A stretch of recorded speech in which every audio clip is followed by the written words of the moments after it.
So you have a portfolio of long-term. These ones basically is long-term hold for you. Every investment I make is going to be at least a 3-year, 5-year time horizon. So when I was shilling Zcash and then went to 280 and people are like, oh, well, this is the top because it went up already. That's a ridiculous way to think. That means you are only thinking in extremely short time horizons. The way I do it is Mert Mumtaz, the CEO and co-founder of Helius. Building core infrastructure for Solana and driving the rise of internet-native capital markets. A Coinbase veteran and angel investor, he's helping shape crypto's next frontier. What is Zcash? Explain to your young Slavic girlfriend. if you have cash in your pocket, well, you put it on the internet and you made it secret. I don't know how much you have, you don't know how much I have, but we can pay each other. We can store our money in there, and that's really it. Connectivity and reflexivity. Can you explain why they're so important to understand? Connectivity is a very simple concept. It's the internet connected information. So in a connected system like the internet, what ends up dominating is speed. If I see a dot coin because somebody tweeted it, I can easily press one button on my wallet and easily direct funds to it. And now if everybody does that, that's reflexivity. It's this positive feedback loop. It's why things go up much faster now, and it's also why things go down much faster. How did you build one of the most credible personal brand in crypto that can literally move prices? The thing that I optimize for, other than meditating on death, is being able to sleep at night. And if I have done something that compromises my integrity, or I lied, and I can't sleep. Let's talk about your portfolio core holdings, Zcash, Solana, Bitcoin, Hype. You're very vocal about Zcash specifically. Why?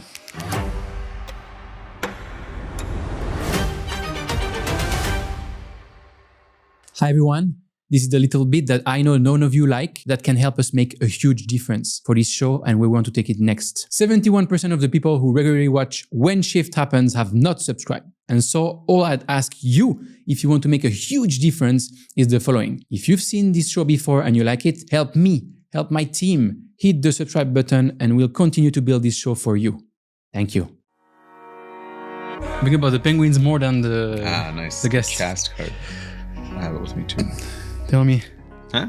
Tell me about that gold card. I saw you. You don't have it? Shilling one. You have it. I saw you shilling one online a couple of weeks ago. Oh no, this is not the real one. Well, it's not the full gold. Yeah, I have the full gold one. Tell me about the full gold. Tell me what Cast is. Cast is a company that lets you send stables and then spend them as a Visa card.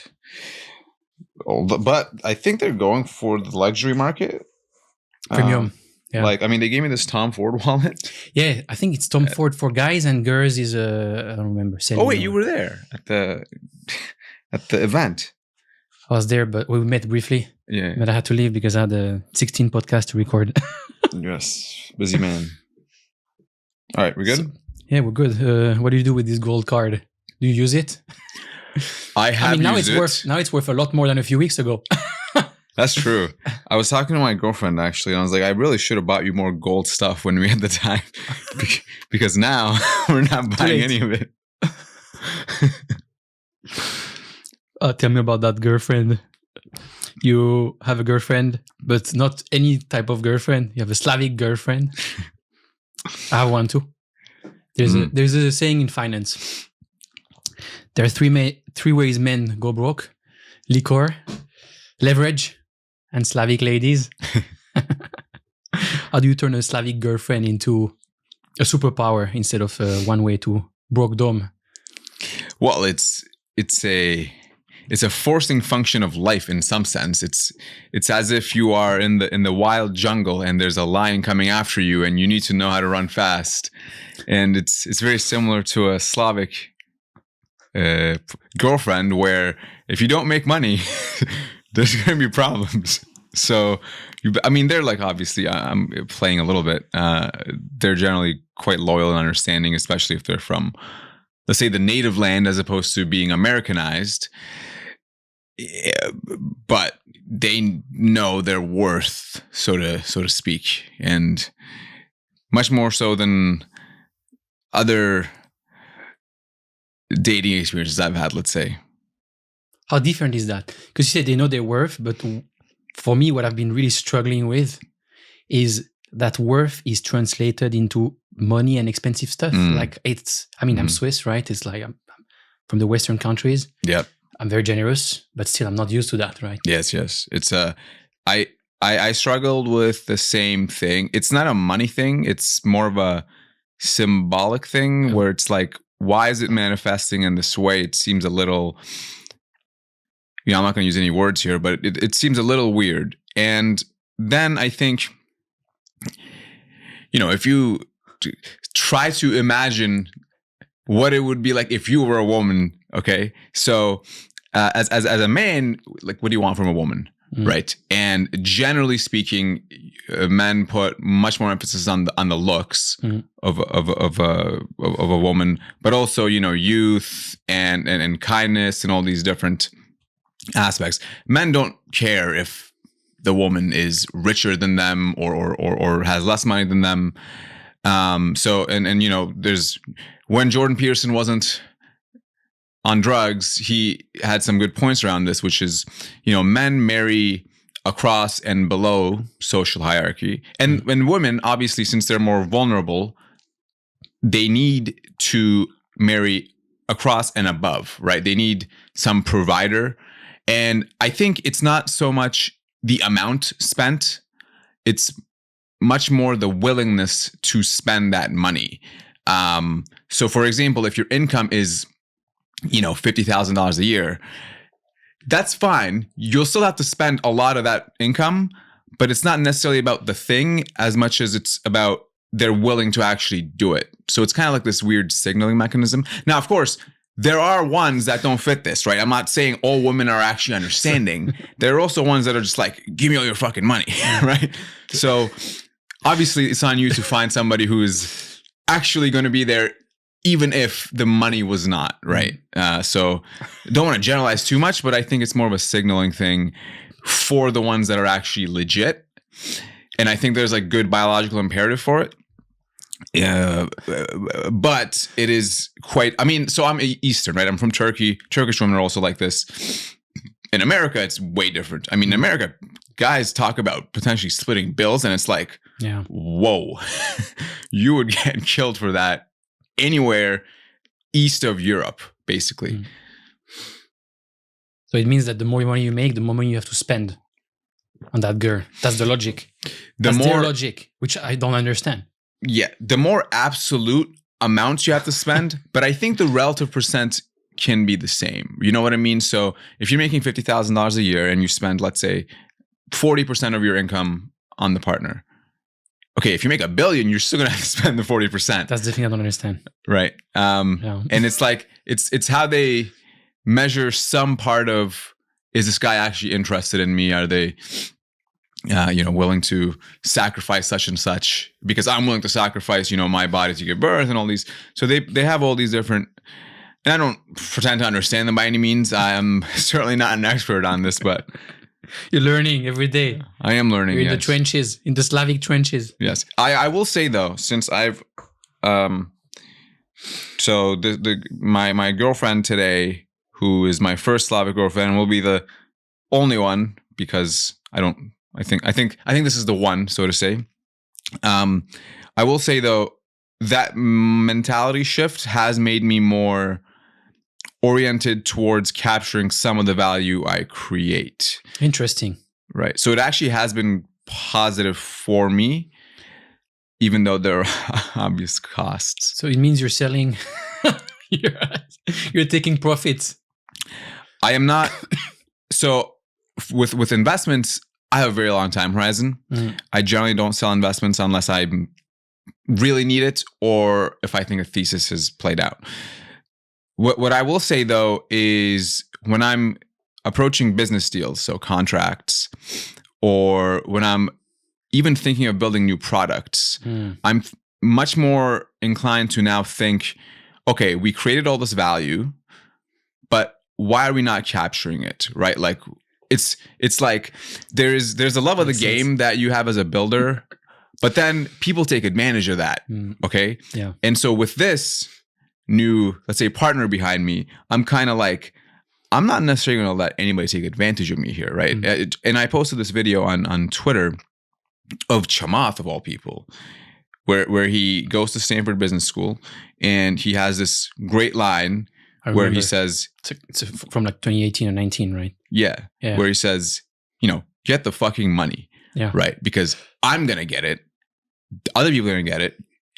And you have a moral imperative to go and get it so that you can influence the future with your ideas, but also capital. Yeah. Quick one.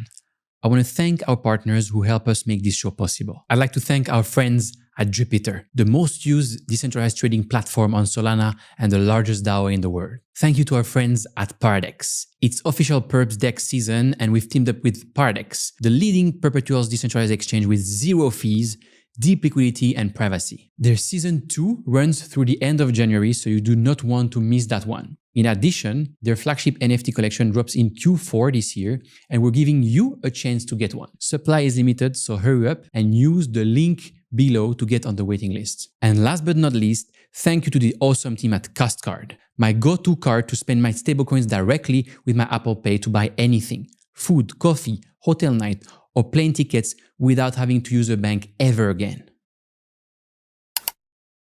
Yeah. I mean, I watched this video many years ago because I was and I'm a big fan of Chamath, obviously. He's one of the reasons I got into Bitcoin in late 2018, early 19, actually. Mm-hmm. And, but I still realized doing that video, I was like, this guy is like, is angry. Mm-hmm. And actually he came out later on and said, actually, like I was kind of like in a bad place mentally when I went to Stanford and I did that. But actually it's true. You need to know your worth. That's for sure. Mm-hmm. And if you're dating someone who knows her worth and doesn't care about going for it, then it can inspire you. And also you have to go and capture that money. Otherwise you go broke for sure. Yeah. How is your health doing? My health. Well, let's see. The last time we recorded this was a year ago. Yeah. I just moved into Dubai. I would say quite a bit better. I've lost weight, unwanted weight. I feel I was actually off coffee, mostly speaking. Mm-hmm. I'm now back on it, and it's crazy. I'm about at least double more productive, which is pretty crazy. I had the eating problem where I'm not able to swallow certain solid foods. That's gotten a little bit better. It's still not, fixed by any means, but I think it's gonna be a long grind. But it is getting better. Yeah. What's interesting is you see people online, the grind, the success. There's probably a lot of envy from people. Mm-hmm. But you don't see all the shit that's happening behind the scene, that everyone is normal, everyone has problems, sometimes big problems, and that they just learn to deal with them, right? Mm-hmm. Yeah, 100%. Like I just fly around the world. I'm sick very often. All these planes, all these podcasts, I'm just like kind of fucked all the time, but people don't see that. They're like, oh, this guy is doing well. He's just interviewing all these big guys. You were building a company, you're doing a trillion different things at the same time. People are like, oh, this dude is like a fucking legend, but they don't know what your life actually looks like. It is very hard. And this is one of those things where you never really know until you do it. It's what Elon Musk has all these videos, and they're all basically saying entrepreneurship is awful in some sense. He says it's like chewing glass and staring into the abyss, right? That's a serious sentence. But then you watch it on YouTube and you're like, how bad could it really be? It's not like I'm building space companies. But then you actually do it. And then you're like, okay, holy shit. I have no time. There's a billion problems. Everybody's coming for me. There's competitors. There's only finite time. There's only finite money. I have employees. Yeah. There are people who are grifting, who you still have to compete against and win, by the way. It doesn't matter if they're grifting. Nobody cares, right? You have to win the honorable way. Otherwise, you also become like them. So there's all these different things that are happening. And then, you can't just have the same social life anymore. You can't have the same family life either, right? You can probably have at least two things. One is going to be work, and two is going to be whatever you decide. Maybe it's going to the gym all the time. Maybe it's having a really good relationship with your kids or something. I don't have any. But you're not going to get a third unless you want to sacrifice some work stuff. And the earlier you are, the more impossible that becomes. Who are you? Who am I? I would say I am somebody who really likes creating and building things that are hopefully around after I'm gone in some sense. I just like to build things that I think, because it's sort of a, by definition, what we call tautological, right? Which is to say, if I existed, but then I went to the grave with some potential energy still inside, and I didn't die empty, so to speak, right? There was still things inside. Then the philosophical question is, did you actually live, right? Did it actually matter? Or were you just some vessel for carrying around this potential that never actually realized? And if that's the case, that in my view is quite depressing, right? Like every night, I will, maybe every night is a little too excessive for most people, but I do this because I've had a lot of death in family and in close relationships. And every night, not even on purpose, but it just comes to me, which is like, okay, if you were to die next week or something, did you do all the things that you could be doing? And so to answer the question of who am I, I'm just somebody who's trying to build things that I think are going to be useful on a very long time horizon. You're a builder, but you're also an investor. Mm-hmm. Probably try to also apply the same principle in your investment thesis. What are the things that matter? I mean, where do you vote with your money and your time? Obviously, that's kind of the key thing as an investor. Mm-hmm. Let's talk about your portfolio core holdings. Zcash, Solana, Bitcoin, Hype. Mm-hmm. You're very vocal about Zcash specifically. Mm-hmm. Why? Well, so there's a short version of this and there's a long version of it. I would say perhaps the medium version of it was something like around ECC Brussels, actually, when I was in Belgium, or slightly before then. I was with a few friends and we were in this summit, so to speak, and it was, people in biotech and people in longevity, people in crypto, people in math, physics, all these different types. Very smart people. And they were working on ZK tech and all these impressive things. And obviously I was there and I still am working on, RPCs and Solana and all this stuff. But more broadly, working in crypto, right? Nobody else there was really working in crypto. And I basically asked myself, like, wait a minute, like the stuff that we're doing in crypto, how important is it relative to these things? And, they'll say comparison is the thief of all joy and whatnot. But it's like, it is good to have some benchmark on the impact of the work you're doing, right? Mm. If it's always going to just be, well, I helped the trenches in Solana or something, it's like, look, what's the point? In some sense, the things that go into that are important for other things, right? So the rails that you build for internet markets are going to be important for trading gold and all these other things. But you do got to look at reality and be like, okay, this is not today having the impact I want it to have. And today does matter.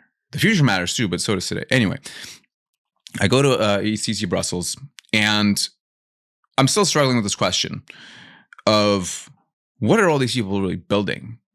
And then Trump gets shot in the ear, right? So people thought he was dead at that point.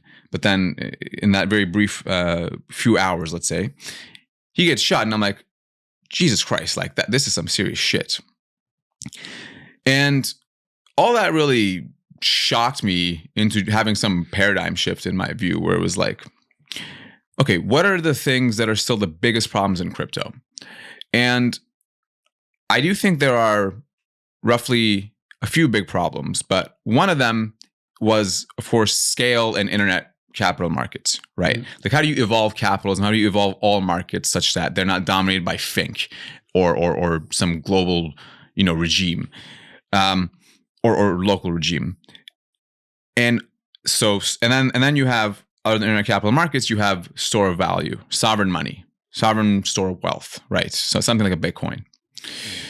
But then I thought to myself, there's actually a third unsolved problem, which people have talked about. It's not like I discovered this, which is to say, you are taking everything from the analog age to the internet age in terms of finance.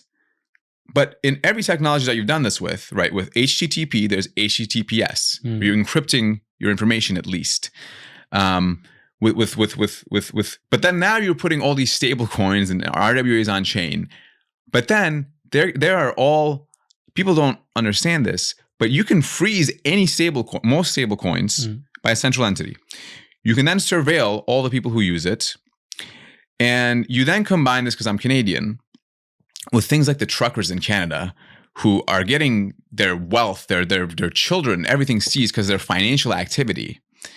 And then I'm like, okay, ZK-based privacy is an unsolved problem, but it has to work, right? And then I went down this huge rabbit hole, and I'm looking at Zcash, I'm looking at the others, and then you see, like, in the Zcash forums or the Bitcoin forums, way back in the day when Satoshi was still around, you have messages of Satoshi himself saying, I'm paraphrasing, that he wishes he could have added encrypted ZK proofs to make Bitcoin anonymous. Hal Finney also says this. Andreas says this. All the core OG cypherpunks say this.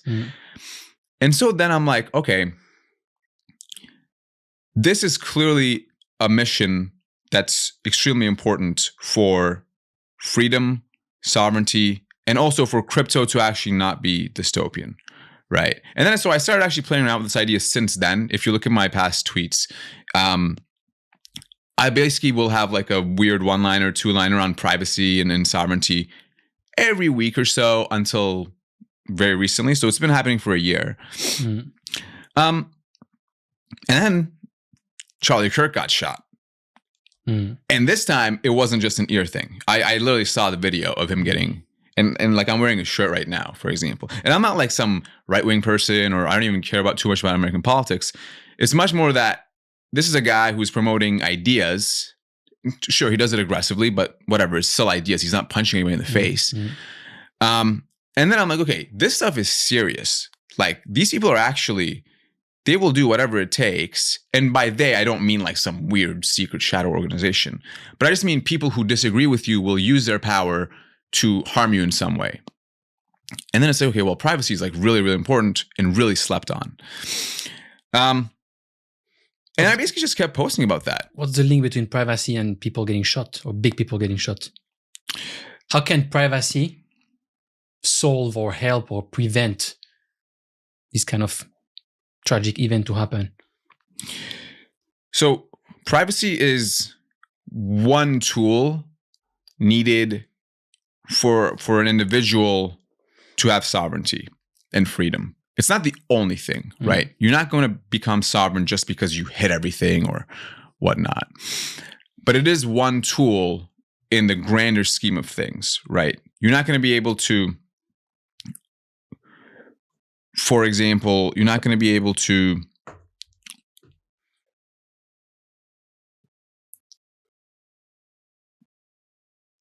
there's a lot of things you're not allowed to do depending on where you are from in the world.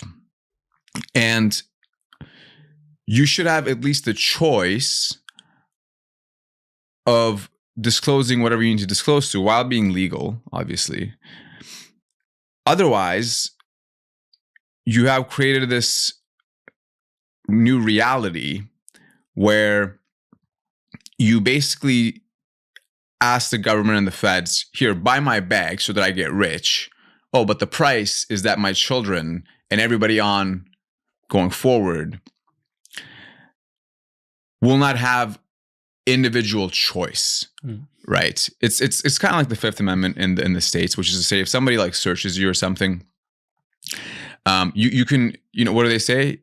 You have the right of silence, right? You can actually just, as a person with dignity, you can disclose what you need to disclose and then actually have a rational discourse in a court of law or something. But if people are forcing stuff out of you, you don't have choice. And if you don't have choice, you don't have freedom. And if you don't have freedom, that's not like just this slogan thing. Freedom, without it, capitalism also doesn't work, right? If you have involuntary information seizure, if you have information being used against you and all these different things, then capitalism also does not work. Like there's a reason why even in the traditional system of banks, only the bank knows, which is still not good. But like in crypto today, when you make a payment, everyone knows. Not just, everybody. Yeah. and like, just think about this, right? Think about cancel culture.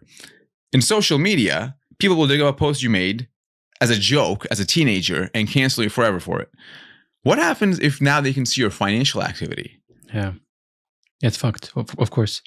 Oh, this dude has so much money, I can charge him 10 times more for the same shit. Yeah. Absolutely. What is Zcash? Explain to your young Slavic girlfriend.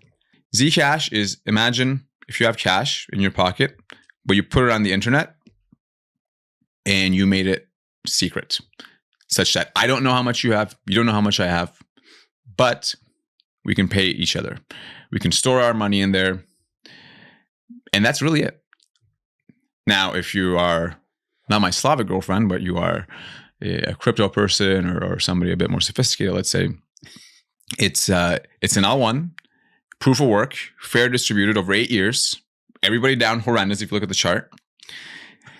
Basically, if you're still in that community, you're insane. Like you're literally crazy. I think I don't know if it was a joke, but I read that one time, long time ago, one Zcash was worth like 2,000 Bitcoin or something. I mean, it's probably not true because I think Zcash went to like 2 or 3K, right?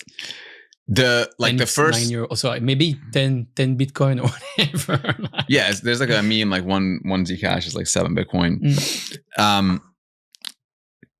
So yeah, the history of the project I think is not. It's really interesting because there's a lot there. So some of the history I think is like pretty bad, but then some of it is like very interesting. They are the first guys to have ZK, which is a tech that's going to power most of crypto in the future, and even maybe most technology in general. They're the first guys who deployed it live, and it's been functional this whole time, right? Like ZK proofs, they're not theoretical. They were the ones who made it a reality. And it's been battle tested. It's a fork of Bitcoin in terms of tokenomics and the emission curves and all these different things. So yeah, it's basically, I mean, it's an L1, proof of work. It's Bitcoin, but private. And the Bitcoin people get salty at this and they think, oh, well, how dare you even mention us in name? But it's just an analogy, right? It's not going to be like Bitcoin. It doesn't have the same network effects. There's different scalability upgrades coming to the L1, which are going to be quite different. But fundamentally, the concept is store value, sovereign money that's not, backed by some government, except private. That's it. Quick one. I want to thank our partners who help us make this show possible. Thank you, Treasure, my favorite cold wallet to store my crypto and make sure I sleep well at night. If you want to order a Treasure wallet and sleep well at night too, you can use my promo code WSH10 to get a 10% discount. Big thank you to Bitwise Asset Management for backing today's conversation. Bitwise is a crypto specialist asset manager with more than $15 billion in client assets across 30 plus crypto solutions, including ETFs, index funds, alpha strategies, staking, and more. However you like to invest in crypto, Bitwise has something for you. Thank you to our friends at Sui for supporting this show. Sui is a scalable layer 1 blockchain that's fast, secure, and affordable, built by previous Facebook developers, and that delivers the benefits of Web3 with the ease of Web2. Thank you to Story Protocol, the IP layer of the internet, for supporting today's conversation. Story is building an open system for creators to register, manage, and grow their IP on-chain. Whether you're building words, stories, or characters, Story Protocol gives you the tools to protect and expand your creative universe. To support this show, please check the sponsor links in the description down below. What's your thesis on Hype and Hyperliquid? Right. So I think there's two big PMFs in crypto. One is the store of wealth, store of value thing that I said. And I think Bitcoin and Zcash will be that. And then I think there's the other one of internet capital markets, right? Internet trading, right? So we take, you took videos, you took content, put them on the internet, you get YouTube. You take shopping, you put on the internet, you get Shopify, Amazon. You take streaming DVDs, put on the internet, you get Netflix. Now you take markets, you put them on the internet, and you get Solana. Okay. Now, I do think, though, that the market of internet capital markets is, by definition, gigantic, right? You want to be able to trade all markets, no matter who you are, from anywhere in the world, 10,000 markets in your pocket, be able to compose between them, achieve financial freedom, put your money where your mouth is, right? Prediction markets, all these different things. I think that that's going to be basically the future of how the internet evolves. But that's a huge category, and I don't think one actor is going to capture like 100%. That's just not possible. So if you just make the rational argument that, hey, look, let's look at all the industries that have ever existed, and it's always Pareto efficient, meaning there's 2 to 3 people who capture 80 to 90% of the value. So I know Solana is going to be one, right? Otherwise, I wouldn't build my entire company on it. And so then I look, okay, what's going to be the second one? And in my experience, actually through trying to list Zcash on exchanges and all these different things, and talking to people there in Singapore and whatnot, and actually just using the product, I basically said, okay, this actually, at first I was quite skeptical because it seems to sacrifice a good amount of crypto native ideals, such as, decentralization and some whatnot. But then it's like Solana used to also do that. And I trusted them in some sense to decentralize over time. And it's like, but I'm being a maxi here, and I'm not giving them the benefit of the doubt, even though I gave myself the benefit of the doubt.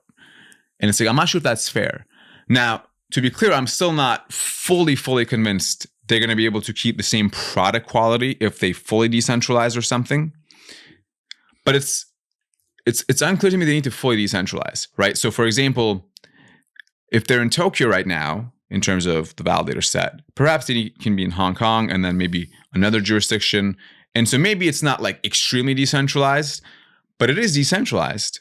And so then I'm like, okay, I think that's worth, the team can execute. And then most importantly, there are organic teams building around it. Yeah. That remind me kind of what I was doing for Solana back in the day, which is like, I'm trying to get people to build on Solana, but then there's people reaching out to me trying to get me to build on Hyperliquid, and I'm like, interesting. I haven't seen that from competent people in many other ecosystems. Very true. Yeah, I was watching a video the other day, and Jeff was saying, Jeff, the founder of Hyperliquid, he was saying, people always say or think we're 11 people, right? But that's very misleading. There's all these teams that are building on the top of us that count as part of the team. And the people, they managed to attract some people that have been in the space for 12, 13 years, building key part of the infrastructure of Hyperliquid, which means that it's serious, for sure. So you have a portfolio of long-term. So these ones basically is long-term hold for you. Yes. How do you look at that? You just, whatever, bear market, bull market, I don't care. Just. Yes. So I think every investment I make is going to be at least a 3 or 5 year time horizon. And unless something happens that really makes me update my priors, which by the way, it's not, if the market crashes by 80%, that does not invalidate my thesis. Something fundamental needs to change, right? So for example, somebody nuked somebody, okay? And then that changed the global world order immensely, something like that. Otherwise, yes, they're all long-term holds. People do all this sort of retarded shit where they're like, so when I was shilling Zcash, I was shilling it since $28, by the way, and then went to $280.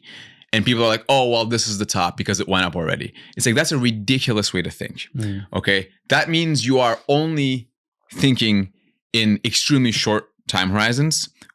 The way I do it is, you have to do a lot of research. I look at the tech, I look at the community, I look at the history, all these different things. What are the risks? What are the threats existentially?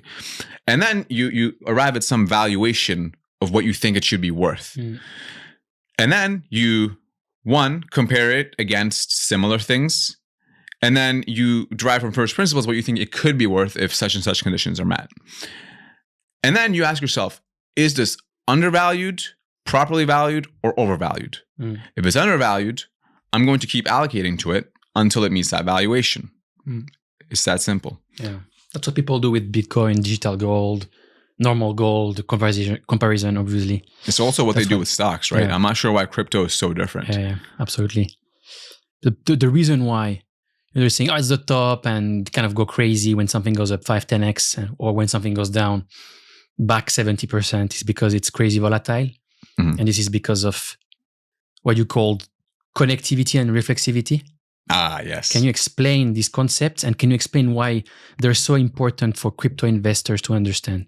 Yes. Okay. So this is my favorite concept to think about. I'm not sure if I'm going to be able to articulate it well, but I'll try. So, and I stole this from Nassim Taleb, or let's say I was heavily inspired by him. So there is this theory or this thesis today that's really appealing to everybody, which is to say, well, the global world order is collapsing. You only have such and such time to escape the permanent underclass. You have to hyper gamble to get your way out of this. All the kids are now TikTok brain rotted and they must gamble. You have all these like theories to basically describe the same thing that's happening, which is people speculating and narratives taking over fundamentals, right? That's essentially what's happening. You might call it a bubble, AI bubble, which I think is correct, by the way. However, as a technical person, you then ask yourself, like, did human psychology really just change that much? Or is there something much simpler going on a technical level, on a physics level even? So my bio on Twitter is actually physics, privacy, poetry, which is to say I really like physics, I obviously like privacy, and I like poetry, meaning shitposting in some sense. Okay. And so, okay, what is the concept? Okay, well, connectivity is a very simple concept. It's not about crypto. It's about information being connected. So for example, when COVID happened, imagine airplanes didn't exist. Okay, how far is that virus going to connect if it cannot travel anywhere except its local, let's say, bat market or whatever it was, okay? It's not going to travel, right? The plague back in the day took years to propagate. With COVID, it was like a week, okay? And that's because the world is much more connected, right? One person gets the virus, flies back, goes to a conference, infects everybody. Those people are connected to all the different regions in the world, and you get all this thing. It's the internet is the connectivity technology, right? So before, information would be local, right? You would maybe have some rumor and maybe it would be on the local newspaper and all this stuff. And then maybe within a few days, it would maybe propagate up to the national newspapers or something. And as a result, obviously, assume that it's a CEO of some company in the 1900s and he says something stupid. Is that going to affect the global stock prices? Probably not, right? Because it's only going to be very local. People from the other markets in the world aren't even going to see it, right? Like, is it going to reach China, for example? Probably not. However, with the internet connected information and also people, right? With social media. One intuitive way of understanding this is fake news, right? This fake news contagion and this clickbait titles. All these are the same thing, which is to say, information is much easier to spread than it is to verify, right? So there's something called Brandolini's law, which is to say, the energy required to refute bullshit is much higher than the energy required to create it, right? You can just say things, and people, if they confirm some bias that they have, they'll just accept it as true. And this is physics, by the way, right? Because if something sounds good, you can easily just look at it, spread it. But if you want to verify it, you need to do some thinking. So in a connected system like the internet, what ends up dominating is speed, right? Whatever contagion moves the fastest, because people spread stuff faster than they verify it, that speed ends up dominating the entire system, right? Metcalfe's law. Networks are exponentially connected, not linearly connected. Okay. Hope you're with me so far. Okay, so what crypto does is it takes that information, but it turns it into money and value. Meaning now money spreads faster than you can verify the fundamentals of that money. When you mean money spreads, you mean the expansion or kind of retraction of a network or a price? I mean, yeah. So price will be the final indicator of this, but it's flows, right? For example, if I see a dog coin because somebody tweeted it, I can easily press one button on my wallet and easily direct funds to it. And now if everybody does that because they see me doing it, then it's this feedback loop such that, okay, wait a minute, this thing is going to go up because it is already going up, which is also going to cause other people to now ape in. And so that's reflexivity. It's this positive feedback loop that is unbounded from reality. And it's why things go up much faster now. And it's also why things go down much faster. A great example is when Bloomberg, during the China-Trump negotiations, Bloomberg said, Trump just struck a deal with China. But that was not a true story. And they retracted in 5 minutes. But before they did that, $2.5 trillion was added to the stock market from one typo on Bloomberg. And then they said, oh, actually, this didn't happen. And then it went right back down again. $2.5 trillion. That's Bitcoin's entire market cap. Okay. And so that's the world we live in today. And people have not woken up to this. But there are signs, right? So for example, these extreme price swings now, people think, prediction markets and perps and meme coins are all like these different things. They're actually all the same thing. Perps are a way of betting on price action. Memes are a way of betting on attention. Prediction markets are a way of betting on outcomes. But they are all the same thing of attention flows, right? And the way the attention flows is because of the connectivity of the internet. And you take a pretty big part in this kind of, how can I call that? In this kind of thing, right? Because you have a big voice. So whatever you talk about, people will probably buy. Oh, yeah. How did you build one of the most credible personal brand in crypto? Well, that can literally move prices. So I'm not sure. I think credible is going to be relative here. I think certain people think I'm credible, but then certain people, let's say, for example, from Ethereum, who are not builders will think I'm not credible, right? Which is fine. I don't necessarily care what people think about this. Obviously, some extent you have to, but not entirely. I would say, and this is what I meant going back to the I used to be this person who basically only cares about creating value but not capturing it, and then the girlfriend changed me in some sense. and it's a result of that, which is to say, the thing that I optimize for, other than meditating on death, is being able to sleep at night, right? And if I have done something that compromises my integrity, and or I lied, or if I wasn't truth seeking, then it stays in my mind where I'm like, why did I say that? That's bad. Like I'm like corrupting myself, and I can't sleep, right? And so then I basically, my framework is I need to minimize this, and the way to do that is to be maximally truth seeking, right? And by the way, there's many other reasons for why one should be truth seeking, right? Like otherwise you're literally living in a fabricated lie. But I would say I have tried my best, and nobody's perfect at this, to be as maximally truth seeking as humanly possible especially on Twitter and on the internet when people see what I output, which is to say, I try to criticize things even when I'm scared to do so. So for example, privacy that I'm talking about now, I was, and I still am, relatively scared of doing it because people have went to jail for this and still do. And it's illegal in many jurisdictions to just have privacy. It's crazy.